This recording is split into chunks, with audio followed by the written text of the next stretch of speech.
Hey, what's good, y'all? This is Robert. Thank you for tuning in to Station Square. And yeah, we've got so much going on, and there's a lot that we're gonna be talking about. And yeah, I know I've got some stuff going on, and I know that my returning guest in the corner, Felicia, also has some stuff that she wants to share with all of y'all. How are you doing? And it's good to see you again. Good to see you too. This is our take number two. Yeah, Bluetooth got hung up, and so you couldn't hear me. But we were talking about California and how it's I grew up in Louisiana, and so I kind of I get the you don't need a sweater or a coat for Christmas. But yeah, today it's flurries in New York and feels like a real Christmas time is coming. You can feel it. oh yeah. Yeah, because I know for me too, it's like, yeah, it's nice and sunny and warm in California, and I kind of wished it kind of would just stay in the fall, but you know what? When in California has it not been like, 80 or 90 degrees in December? I mean, come Yeah, on. I remember one time I'll never forget it. It was the first time I missed the rain, and I was out in LA, and it had 77 for 7 days. 77 and sunny for 7 days. And I was like, I actually cut it out of the paper. And I was like, I've never seen anything like that ever. Because, like in Louisiana, it'll rain and you have, weather. Uh, but LA just sunny and 77. Unbelievable. Yeah. I It mean, was, that do be LA for you. yeah. But it was the first time I was like, I miss rain. Although y'all have gotten some rain this past year. Y'all got Some. We got more so us. than a little bit Yeah. more than normal. Yeah, But just a little bit more. yeah. But anyway, so just got done with two off-Broadway shows back to back. Um, since August, I have been nonstop. One, both original shows. One I developed for over 10 years, and we did it at ART over here at West 53rd. Great houses, really just amazing, sold out. And then we did another original show called This Is Not a Drill, based on the real events of January 13th, 2018, when, pardon me, when, I don't know if you remember this or not, but Oahu, well, all the islands of Hawaii were thought they were under a missile attack coming towards them. And so it was very happily a false alarm, but for 38 minutes, people thought they were sincerely going to die. And strangely enough, my family, which has nothing to do with me getting the show, my brothers lived in Hawaii over 20 years. And so I actually went through that experience with my brother. So that was kind of bizarre that I got to tell the story through the lens of someone that actually lived it. So that was really exciting. And there's some other, they're looking to bring it to the West End and other places. And then so I'm developing a lot of new pieces right now. And it's been really great to be back in Manhattan full time. We moved back from Chicago earlier this year, full time in May. So it feels really good to be back. I've missed it. Oh yeah, because I know you've been also doing like a lot of new shows and new projects. So I guess out of all of the stuff that you've worked on this year, what would you say has been really the most fun, or just I don't know, creatively fulfilling, challenging? Yeah, just something that you just really enjoyed the most from Well, I this enjoyed year, doing or both. since the Both. tournament. Yeah. Well, yeah, I actually did another piece earlier in the year too. Sophie B. Hawkins. She uh, was a early '90s. She had a lot of hits in the early '90s. It's based on her life. Uh, Bert Taylor's Inferno. That's my husband. Also did Taylor's Inferno, which is the Doors music, based on Dante's Inferno with the backdrop of the Doors music, which was very exciting. Sophie B. Hawkins' piece. It's called Birds of New York, and it's a wild story about how she grew up in New York. And they've all been very fulfilling. Anytime you get to create a new piece, it's an honor because you put your stamp on it. It's like a tattoo, it's like, there it is. But I think the most fun I had was, because this is not a drill, was not, it's a horrible story. People thought they were going to die. So that's not a lot of fun. Honored to tell the story, but not fun to experience. But Fixing Frankie, which is the piece I just finished, that was fun because I got to play a nun, and based on this is true, it's a true story, and she became this character's conscience throughout his life. And at one point, I got to dance in a nightclub as a nun, even though it wasn't me, it was his conscience. That was fun to hear the theater just go up, and to hear that kind of laughter, like a wall of laughter. It is healing, I think, for everybody involved. I mean, the audience included, because we need laughter right now, and dancing nuns are funny. Oh So yeah, it was a lot of fun. I totally agree. Because it's like when you get up on the stage, I think you were sharing this with me the last time, but it's like you just never know what is gonna happen. Something can go right, something can go wrong, but the show must go on, and we have to kind of laugh. You know, Oh you yeah, I just mean, that's live theater. You don't get 5 takes, you only get one. exactly. You got So in. just gotta roll with the punches. You really do. There, I remember we had, because it's a new piece. Well, all of the pieces are new. They're throwing in new scenes and new dialogue that you put in the night of, which is frightening. It's just absolutely frightening to go on stage and just brand new scenes and brand new dialogue. And I remember one of the shows, the the character I was playing opposite of just kind of looked at me like, I don't know what I'm supposed to say. And so I was looking at the character going, well, it's almost like doing a game show. I'm trying to give the other person like hints about the line that had to come up that they're supposed to say. And finally, oh yeah, there it is. Okay, we kept going. But you have to think on the fly, boy. That's it's a it can be very scary. Yeah, because I think I remember it was a story where you shared that like a prop ended up getting dismantled, or like something went wrong on stage. Oh, No, I think it was the tumbling. Yeah, I know I what think I you're kind of talking remember about. something like that The, from last time. there's some, when you look at your time on stage, and there's certain things that stand out. I think the one you're thinking of was years ago when I was doing Aida, and I was playing Amneris, and I came out on, it was automated from stage left, and I came out and they didn't pull up the star drop. And Yes, yes, so yes. what happened was, when it's the star drop's supposed to come up, and then I'm supposed to come on for the new scene. And when I was coming on, it wasn't going up. And so I had to physically jump off of the set, like stop, drop, and roll. And then the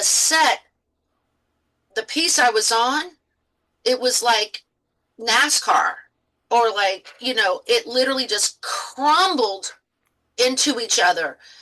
And it was devastating to the set. I thought it was hilarious because I have a warped sense of humor, but we had to hold the show for like 45 minutes. Another time I was on stage, this was at Tuts in Houston, and I was playing, I was in How to Succeed, and I was playing Hetty, and that's the name of the character. And she walks like this, and she's the secretary, and well, she wants to be a secretary. She's not really a secretary. She's a wannabe secretary. And anyway, my character was being introduced to the audience, and I walked really slow, and my heels were like this tall. I had this big, like puffy 1960s wig on that's red, and every time I'd walk, a guy would fall behind me, like do a body fall, boom, boom, boom, boom, and so I go down stage center. I mean, literally down, boom. It's this wonderful opening, boom, boom, boom. All these guys are falling behind me, and they're in suits. It's How to Succeed, so they're all in these major suits. And I go down stage, and the fire alarm went off, and that was in real life. The fire alarm, the theater caught on fire. But what happened was the audience thought it was part of me, of my character. And so, and it was the final show. It was our final show. It was Halloween night. I'll never forget it. Oh, Yeah. And so people okay. thought it Like was the part of it. flaming. I It keep was, thinking about like the headless horseman, just the flaming pumpkin. it So, was, it was really intense. And so I had to break character, and I didn't, the audience didn't believe me. And I said, y'all, this is real life. We got to get out of here. This is real life. we're about to die. Like, let's go. I had to get real Southern. I was like, y'all, let's go. Let's hit it, exit. And then we went out to the, what's it called? Where we had to evacuate outside, and we just stood out there with the audience for about an hour and some change, and then everybody went back inside, and we kept going. Yeah, it's like that if you play the Muni also, because they have rain delays, like baseball, and it's hilarious. You just sit backstage and wait for the rain to pass, and you go Oh back on. my god. Yeah, it's pretty wild. But yeah, it was fun doing Fixing Frankie was really, I think, overall, as far as like the responses were really just really wonderful, uh, because of the story and how people resonated with it. And I developed that for 10 years, that piece. And it was supposed to go up in 20. Of course, everything happened in 20. And then when they wanted to bring it back for this fall, that was my sign. I said, it's time for us to go back full time to New York. It's just taken New York a bit to kind of get back to its sea legs and, get its the wheels going again, because it was so devastated during COVID. It was really hard here. So that was part of the reason why we moved out to Chicago. My husband was running a theater out there, and so we decided just to kept our apartment, thank God, and New York. And but yeah, it's really great to be back, and going to a Christmas party this afternoon, doing another reading this weekend of a new piece. So back in getting on the bike and doing the do. So it's really great to see you again, and I really appreciate your patience because, last year was a humdinger, as they say. So I'm really grateful for your patience. But yeah, just getting out there and auditioning a lot. And Paul and I are putting up at the Ingeman at the end of this month. We're putting up Ring of Fire, which is really exciting because I get to help with my knowledge of hillbilly isms. So that's fun. But yeah, so we'll be doing that at the beginning of the year, and just keeping it going. Yeah, for sure. And yeah, I know that the past couple of years have certainly been a humdinger. Like you mentioned, the 2020 and how everything just kind of, it just felt like after that year happened, it just feels like, okay, so we're in a pandemic, but then everything's opening back up, and we're just like, okay, so now we're just trying to wander out of our houses and just still trying to figure out this new decade, this lifestyle of like, oh my goodness, we're actually going into studio again. But like, now there's other stuff that has happened since then. I mean, just world stuff, industry stuff, and I've went into this in a lot of the previous episodes. So I don't think we really need to go too much into that, but yeah, I guess this kind of does segue into the next question, which is, what is something that you really cherish so deeply after doing this acting, doing voiceover, and just doing everything that you've been doing? Like, I know you've shared a lot of great stories already, but what is something that you really cherish so much for just being an actress, being a person, and just being in show business after all these, all this time? Well, I fell into this world. I never sought to do this. I'm a ballerina Mm. first. Oh So, right, yeah. yeah, so I spent 6 hours of class a day um, as a bunhead, on point, New Orleans City Ballet, Cincinnati Ballet. And so by the time I was 16, um, I had a growth spurt, and they told me that I would not. Now it doesn't matter at all. Like, it doesn't matter how tall you are. But when I was coming up, if you were 5'6", you were considered very tall as a ballerina. So it was heartbreaking for me to have to acquiesce so young from something that I had put so much work into, because by the time you're 16, if you're not already an ABT, or New York City Ballet and all, if you're not on that trajectory by 16, it's going to be pretty hard. So I had to figure out. I had all this knowledge and all this dance knowledge, um, very young, what I was going to have to, what I was going to do with this knowledge. So I'm very grateful that I can choreograph. That's my back pocket that I love to delve into when I can. That's my heart, is choreography. Um, so I never thought I was a legitimate singer. I never had formal training. And as far as actually leading shows, I started off as a cover and a swing. Actually, one of the first jobs I ever had was at Aladdin's Oasis at Disneyland. And I was 18, 19. And that changed my trajectory as far as, oh, well, this is interesting. I auditioned as a dancer, and then they said, wait a minute, you're funny. And then I became this wish. That's the name of the character. It was a wish. Mr. Aladdin, sir, what will your pleasure be? This is the harmony. Let me take your order, jot it down. You ain't not exactly right. Ever got a friend like me? No, no, no. That's the harmony. It's a joke, but it's the harmony. Um, and I covered all the wishes. I was one of the covers, and so from there it kind of snowballed into New York.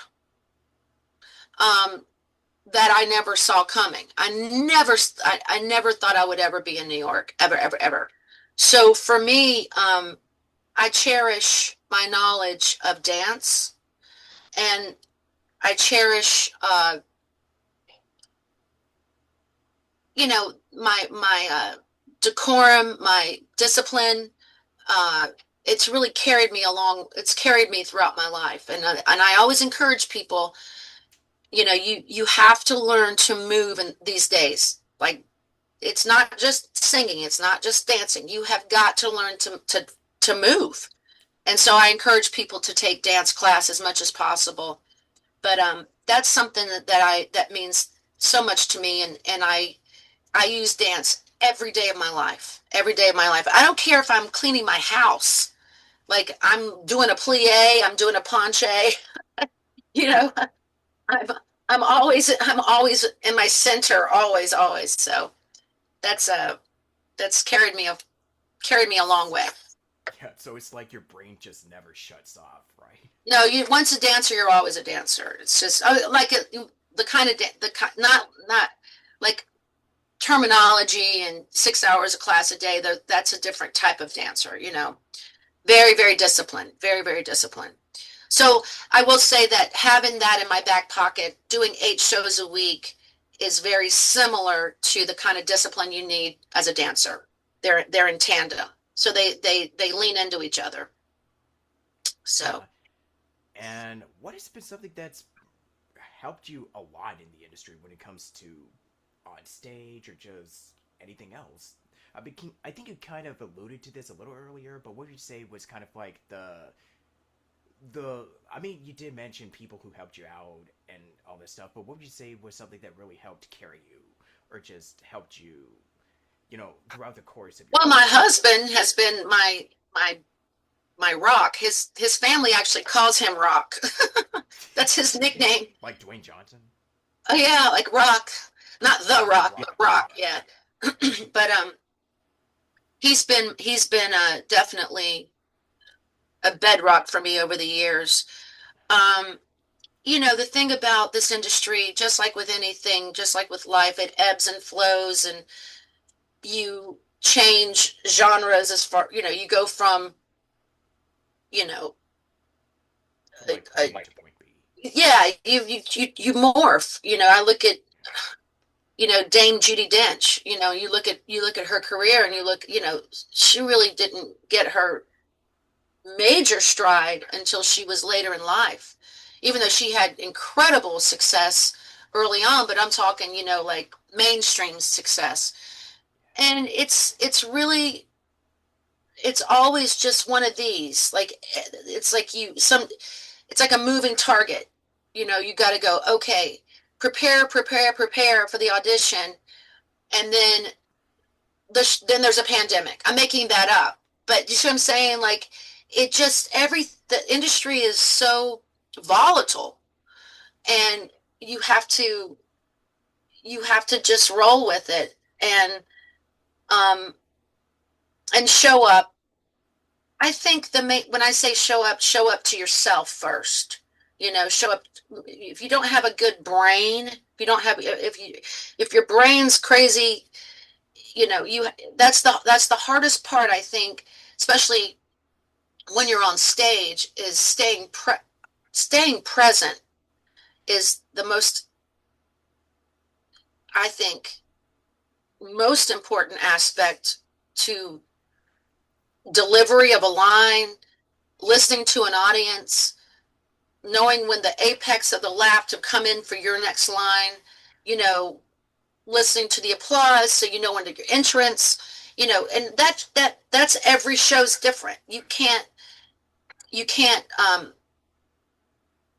it's not a machine. It's not a machine. Even though there might be a machine aspect of it as far as like the storytelling, but the audience always changes. And my point is just like the industry is always changing. And now we have, and I'm not bringing this up to be Debbie Downer, but we have AI, and that's changing everything. So that's another adjustment that we're trying to navigate as an industry.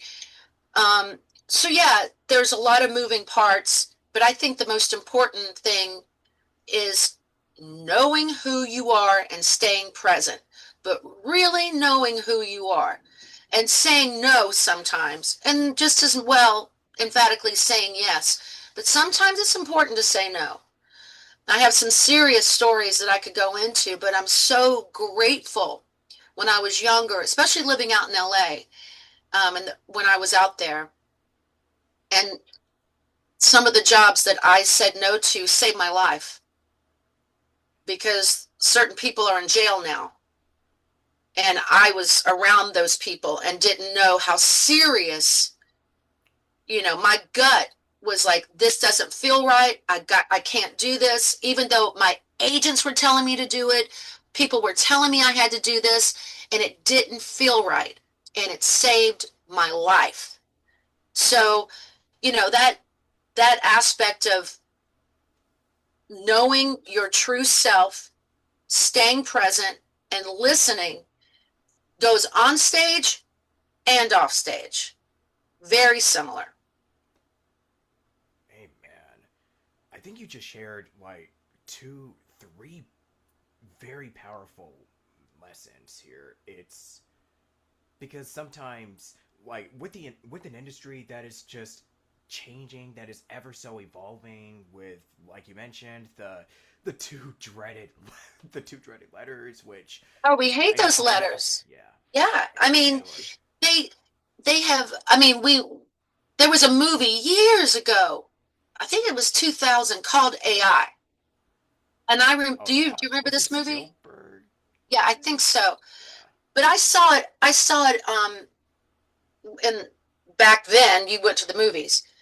And I remember going, please don't let this be real. Please don't let.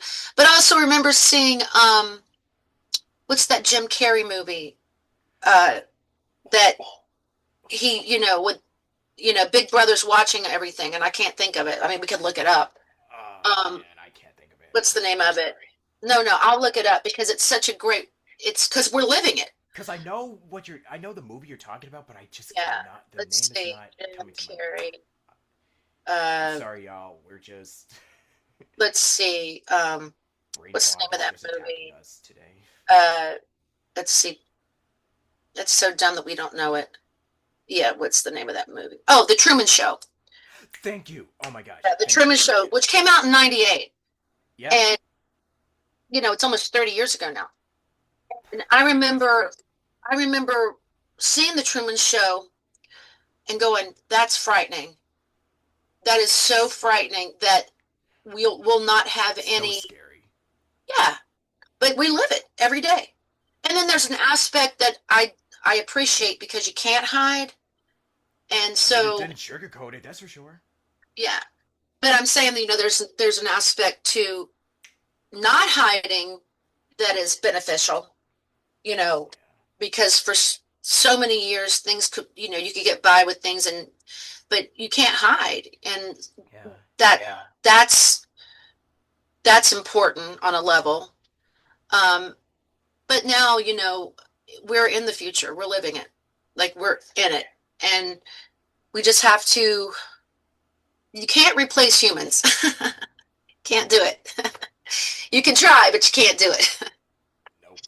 But you also brought up another brilliant, just moral of just knowing when something isn't right and just being yourself, and when you know that something isn't really quite sitting well with, Yeah. not just with your, it could just be your gut, or it could just be your, like something inside of you, your spirit, or just maybe, because I always say this too, like if we're using like, Christian terms, like if the Lord is, if he closes a door, or if an opportunity closes, it's not really meant for me. But if a door opens, then maybe it's just, him just being like, yeah, you know what, I think this is really for you. So if we're just gonna go with that analogy, but yeah, just really knowing when something isn't right and when you're not really feeling truly comfortable with it, and just knowing when to say no, which is super super vital, because I don't think this really gets, because I know you've heard it a lot, but I don't think it really gets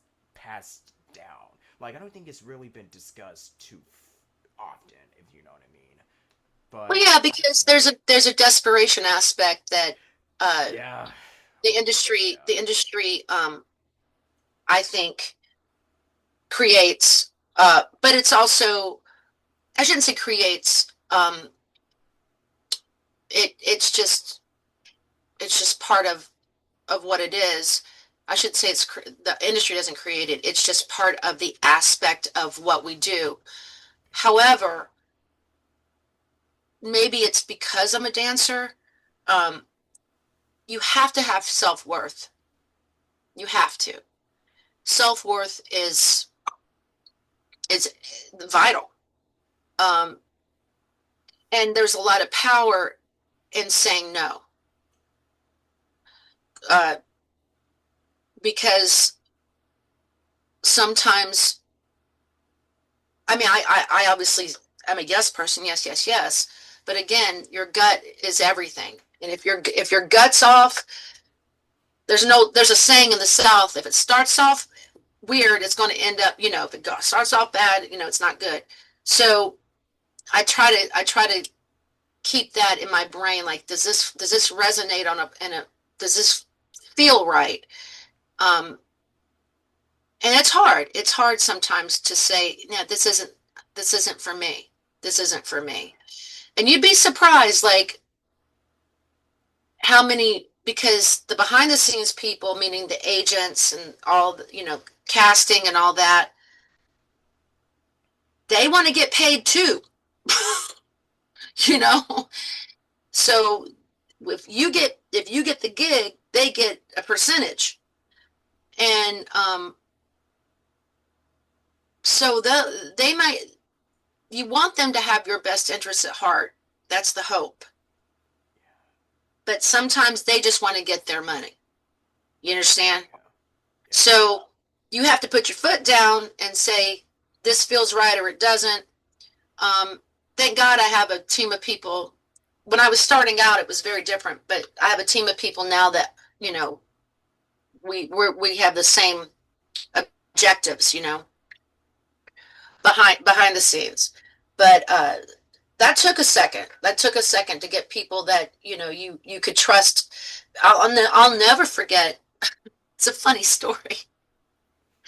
There was this HBO thing called Red Shoe Diaries. It was years ago. And I thought it was based on the Red Shoes, which is an old black and white, not even talkie, was based on this ballerina. And it is still to this day one of my favorite movies called The Red Shoes. And it was about a ballerina who wore red shoes. So when I got the call, I thought that they wanted me to come in as a ballerina. And it was soft porn. It was called it was called The Red Shoe Diaries. And I walked into the audition, there was like all these girls like dressed in like, you know, G-strings and like just really slutty. And I was standing there in black and pink with my belly like literally in point shoes. And I just was like, you know what? I'm going to go in there and I'm going to tell them what is going on and why, what is this? What am I auditioning for? Because this is definitely not a ballet piece. So I go into the audition, and honestly, it was really weird. They had, back then, people smoked during the audition. And so, and this was like out in, I want to say like, it was near Anaheim. It was like, you know, that area. And, you know, where you are. And off the five somewhere. And they're like, well, this is for HBO and it's basically, you know, soft porn. You can look it up. I mean, it was a thing. And I said, well, I'm not interested. I just wanted to say this face to face. I said, because I feel like you know, represented yourself because my people made it sound like this was for, and, you know, it was a very different time too. So I went home and my agent said they said they want you to do the piece. And I said, no, I'm not going to do soft porn. That's not going to happen. And they said, well, you have to do it. That's what they said to me, my agent. She said, you have to do it. And I said, no, I don't. And you're fired. I fired my agent right then. It was ridiculous that she tried to bully me into doing soft porn, literally for money. And I'll never forget it. And then I got another agent that was just amazing. But yeah, and that agent, it was just to have someone tell you, no, you have to do it. I was 19. I was like, I don't have to do it. She goes, no, you have to do it. They want you to do it. And I was like, I don't care. And you're fired. And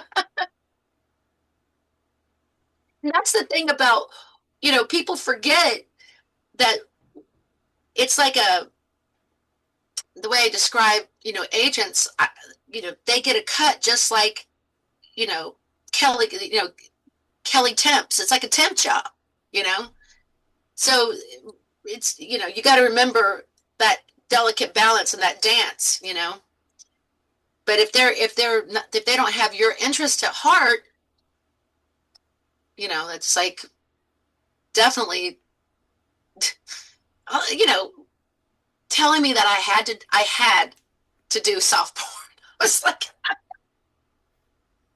no, I don't have to do that. I have to drink water. That's a need. Food is a necessity. Soft porn is not a necessity. Isn't that a funny story?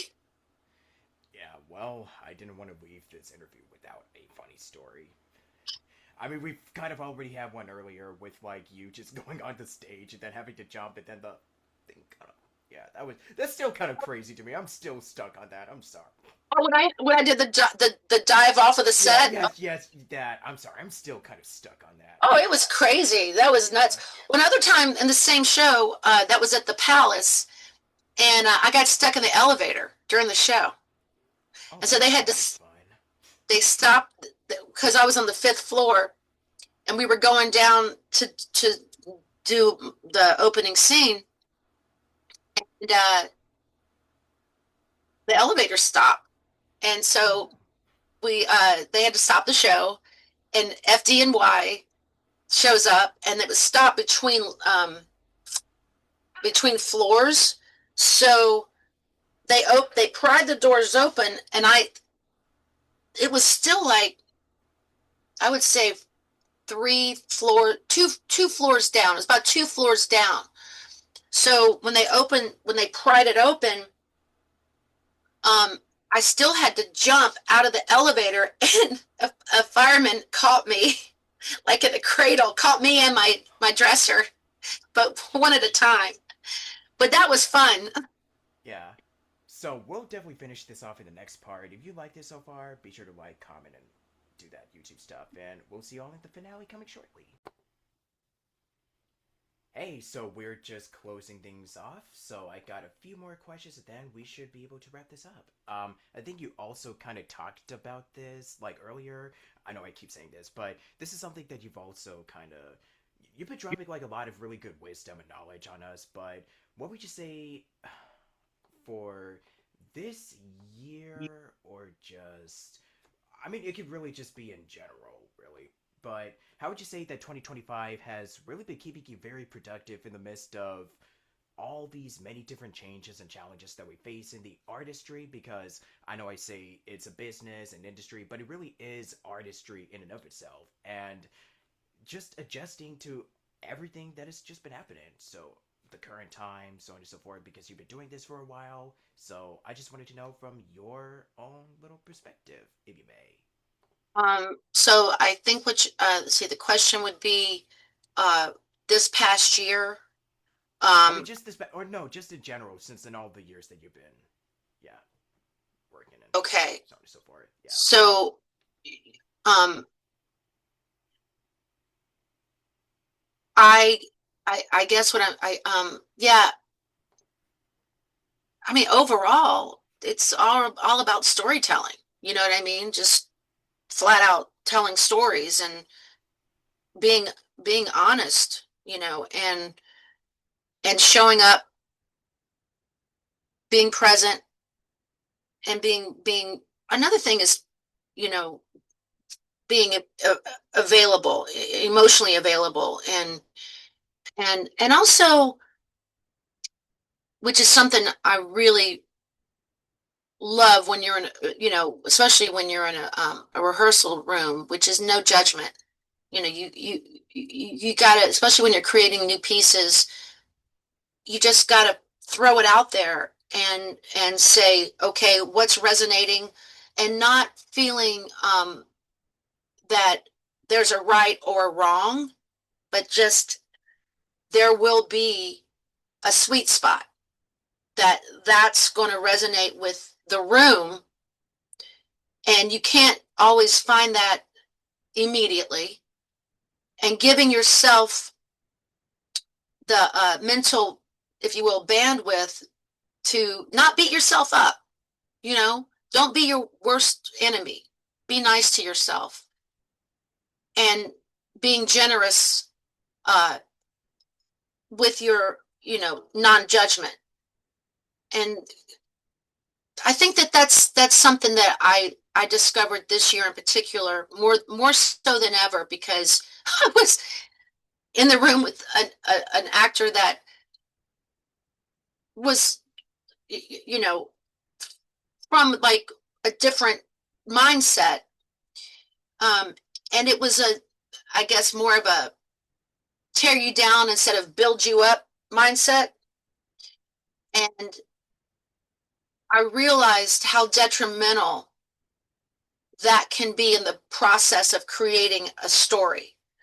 When you're when you have an entity in the room, meaning a person that is judging people, and when you don't even know what it is. So because it's not like it's West Side Story and it's been done, you know what I mean? Those answers are there. We know those answers. Uh, but when you're developing something brand new, we don't know those answers. And so I guess what I'm saying is that being open, being available, not judging, and then morphing to the room. And then once you get out of the room in front of the audience, and then letting the audience be the missing ingredient to the, the dinner. So because they're the most vital overall, but you can't get there if you have people in the room that are saying, well, that's not right, and that's not, well, we don't know that it's not right because we don't know. Do you understand what I'm saying? So getting in your own way, just letting it be, and then showing up to the moment and not having preconceived anything. So that's a big life lesson. Yeah, and you would say that it kind of definitely changed your perspective on everything that you do as well, correct? Oh, well, yeah, I mean, you forget when you're doing pieces like, I'm bringing this up as a bad example, but like Hairspray, you know that show, you know what you're going to do. But if you're developing something that's brand new, you can't put judgment out there when it's never been done, you know, or even if it has been done. It's it's your path, it's your story. You're the one telling the story, and having people in the room that thwart the safety is never good. So I just would encourage, if anyone's hearing this, to stay positive and stay non-judgmental, if that makes any sense. Absolutely, because like I said, you just never know what you're gonna the people or just what you're gonna be encountering in the industry. So the best thing that we could possibly do is Be positive. just yeah, exactly. And in spite of so much that we can just talk about for like this year or just even in the last couple of years, because it has been a whirlwind, y'all. It really has been. But you know what? I think the most important thing is to just have like the accountability, just having like the friends that are in your corner. I mean, you with Paul and just family and so many people that are just there to pick you up when times get really hard. And trust me, it really does. But yeah, it's just really True. important to just have that group. That's true. Having a support system behind the scenes is crucial, crucial uh, for mental and physical. Um, but yeah, I think more so is once you get past, you got the job, you're in the room and you're creating something, and I'm specifically saying, new pieces, because that's been my last year, is just staying positive and helping the flow of the piece, and not being the person that is having opinions. You know, opinions don't always help the process. What's important is is the story being told, and how is the best way to tell that story, and be and as the person telling the story, getting out of your way and not having your own uh, opinions, because it's not about you, it's about the story. you know being team. I'm all about team. Yeah, the teamwork makes the dream work. Is what we always say here. I love that. That's one of my favorite things. I love that you said that. and just being a good team player. Period. Yeah, that's a great way. Don't be at the bottom of the ninth, 2 outs, and miss the ball. don't don't do it. For sure. But yeah, this is so much fun. I just really loved getting to chat with you once again and getting to have the both of y'all on my show. And So grateful that you took the time to talk to Paul as well, and I'm so grateful for what you do and your own talents and all your wonderful things that you do. And thank you for your patience again with reconnecting and knock on wood. Let's finish this year like we have here. Dream work. for sure. And yeah, I and I really like how you emphasized just taking the time because oh yeah, like I know that this year has just kind of been like just crazy for a lot of us, but I'm just really glad that I was able to even find the time this month to do it. Or just know, like last month it was Paul, but now this month I'm talking to you again. So yeah, at least I'm able to just carve that out and just really close out the year once again. Just the teamwork, make the dream work. You know what I'm saying? I love it. I think that's so impactful. So Yeah, impactful. yeah. So share any final thoughts and advice to close out this interview, if you may. I just think what you said was just, I think that's a beautiful bow on this, what we've, uh, as they say in New Orleans, our denouement, which is, I love that. I love that. The teamwork is dream work. I think you can't get more impeccable than that. And I think that's a beautiful bow that we both can go, yep, that's, that's, that resonates, you know? Yeah, amen.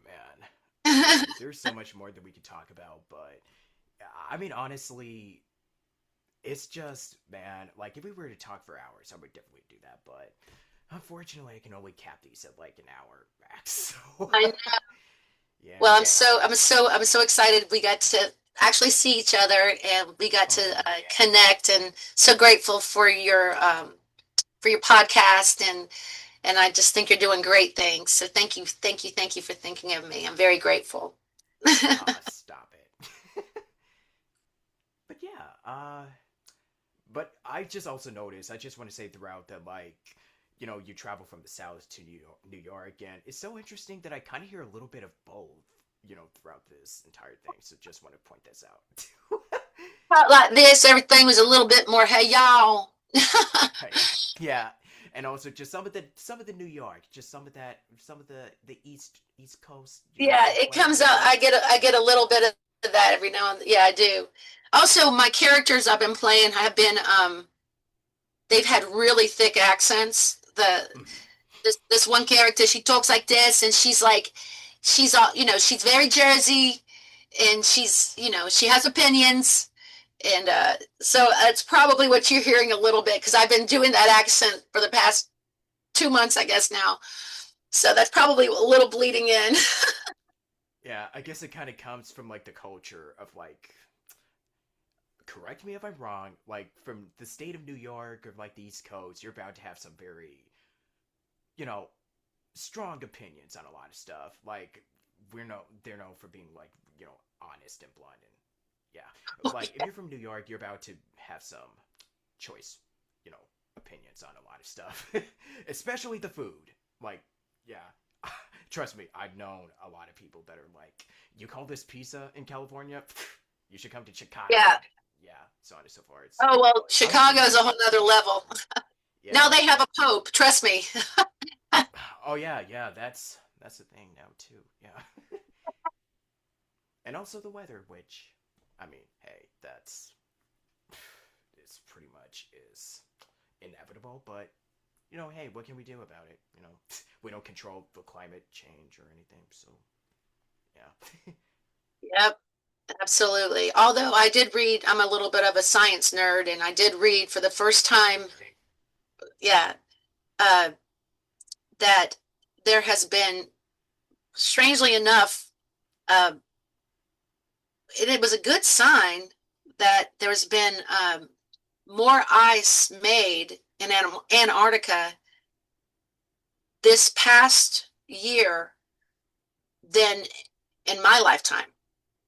So that's a good sign that maybe we're doing something a little smarter, and maybe we are taking care of the planet a little bit, because that was something that, you always hear about it melting, and for the first time it didn't. Look it up. It's a really good article. And it surprised science and put them on their head. They're like, what? There's ice being made? Yeah. So maybe we're doing something good. Maybe we're waking up to that Miss Earth needs us to treat her nice. Yeah. And I do want to make this disclaimer. Everything we say, just take it with a grain of salt. This pretty much goes for like anything that you listen to. I mean, we could be wrong on some stuff, but hey, that's why it's always best to educate and, just yeah, just keep the audience or viewers just up to date on, I guess, new developments, I guess. Oh yeah, that I this mean, could kind of turn into. I love science. I'm a huge science nerd, and Yeah. so I keep up on. I actually get USGS. I was in the '94 earthquake, and it changed me. It's part of the reason why I left LA. I was like, oh, the ground is moving. I'm leaving. I'm not going to do this. It's been upgraded to, you know, a 7. So over the years, originally it wasn't a 7, but it's been upgraded to a 94. 4:31 in the morning, January 17th. I'll never forget it. 31 seconds that I'll never forget. So yeah, Oh. it did a number on me when it comes to the Earth. I was like, okay, she's real. With a hurricane, you can leave. So yeah, I'm always watching y'all's trimmers out there. I mean, hey, that's an LA native. Like, Yeah, yeah. I mean, it's part of it. yeah, and also, I mean, like, look, I'm just gonna say this right now, and I know it's gonna be the 1 year anniversary, but like, yeah, we've survived through a lot. Like, we've survived the wildfires, we've survived a lot of crazy stuff that be happening over here, and right now, I'm just grateful for today that it's just very sunny, nice, and not a single cloud in sight.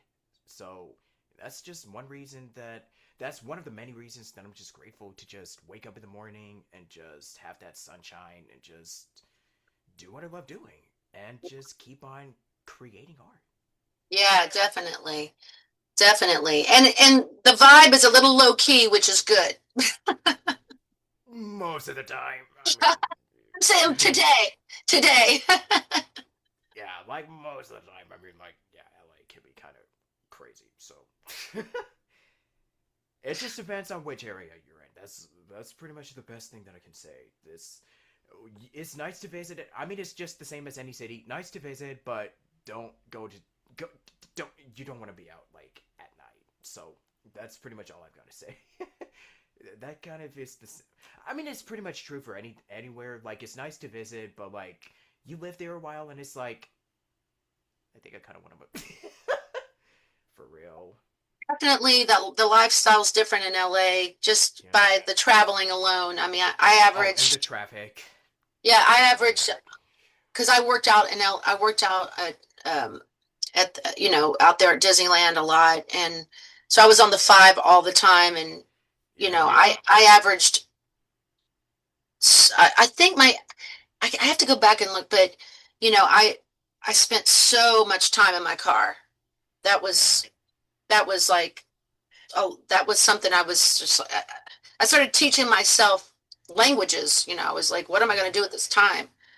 Yeah. So, but yeah, definitely an adjustment, being in your car a lot. Yeah. But I do love, I don't miss, we have a car, but being back in New York, I love walking, and I love uh, just getting out there, and it's just being more physical in New York. It's walking is so good, it's good for the head too and the Oh my heart. god. Do you just often feel like, hey, I'm walking here, I'm walking here, don't talk to me, I'm walking here when you're in Oh New yeah. York? Oh yeah. I get my New York head on, and I just Yes. stay, Hey, I'm walking here. yeah, I'm walking here. Walking here, yeah. Yeah. But yeah, I was just thinking about the 5 freeway, just those long car rides. Yeah, that's something you'll have to deal. Like, if you're in California and you're just trying to travel, like, if you're going to one studio to the next, like, if you're doing any bit of a profession, like, yeah, better enjoy those, cause, like, yeah, the traffic has always been a major issue. Like, no, don't get me wrong, but it's like, man, now especially these days, it's like, oh wow, hey, this is fun. This is what I definitely sign up for. And for Disneyland, better make sure that you get those season passes or whatever discounts they got going on, because yeah, like, don't expect them to be cheap these days with inflation and everything going up now. So yeah, it is what it is. Absolutely, absolutely. And I'm a coupon person, so I hear you. Yeah, for sure. Yeah, but theme parks are fine. It's just definitely make sure that you get them at a best time at a really good rate. That's my recommendation. But yeah, this has been a lot of fun. Make sure to plug in your socials, upcoming stuff, what you got going on, what people can, expect to hear from Miss Felicia Finley soon. So, Well, I'm so grateful for your time. Thank you so much. yeah, for sure. Oh, you're supposed to plug your socials and upcoming Oh, stuff. you want me to do that now? Yeah, just drop. Yeah, just say Okay, what so you want. my Instagram is at FeeFinley7. Um, and at Facebook, if anybody still does that, it's Felicia Finley. And I'm not really into the Twitter world. I'm not Twitter world. I mean, TikTok world yet. I deleted TikTok. Yeah, Not for exactly. me. So I'm not I really. also deleted Twitter, honestly. So Yeah, I don't. So I'm really just on Insta and the book. But as far as new stuff coming up, I have a lot in the pike. My doing the two off Broadway right now. I'm taking a little bit of a break because I'm actually really exhausted because I haven't stopped at all. And so I'm doing a new piece this weekend, but I'll post it on once everything starts to get solidified date wise and all those kind of things. I also have my own show, which is very exciting. Um, that it's based on Patsy Cline and her how she changed. She's my heart. She's the reason I do what I do, and she's my backbone as far as a lot of who I am. And so I give her a lot of credit for why I could ever sing to begin with. And so it's really my journey with Patsy Cline behind the scenes, my own little journey. And so that's getting some traction. And yeah, I'll be glad to put some of the dates out there. But yeah, the new year ahead, I'm definitely looking forward to it, and just celebrating the holidays and getting out of this year. yeah, like I said, let's just close it out with a bang. Or Absolutely. yeah, But thank you so much. I appreciate that. yeah. Thank you too. And I'm so glad that we got to hear a little bit of your singing, like a little earlier. So that's always a nice way to. Oh, that was. I'll give you a little patsy, and then we'll close it up. I'll just give you a little snippet. Um, Crazy, I'm crazy for feeling so lonely. That's enough. Oh man, I wanted to hear the whole thing. Shoot, I got robbed. I'm crazy for crying and crazy for trying, and I'm crazy for loving you. How's that? Perfect, beautiful. Okay. Well, Great. you have the best day. Thank you. Yeah, and thank you so much for joining me. I'm sorry. Yeah. Mwah. It's great to see you. Yeah, great to see all of you, and thank you so much for watching. And I did it my way. Yeah. That's my. There you go. You got to hear my little Loved it. Misty singing. So thank you for watching. See y'all next time at Station Square. Until next time, bye bye for now. God bless and happy holidays. Peace. Bye bye.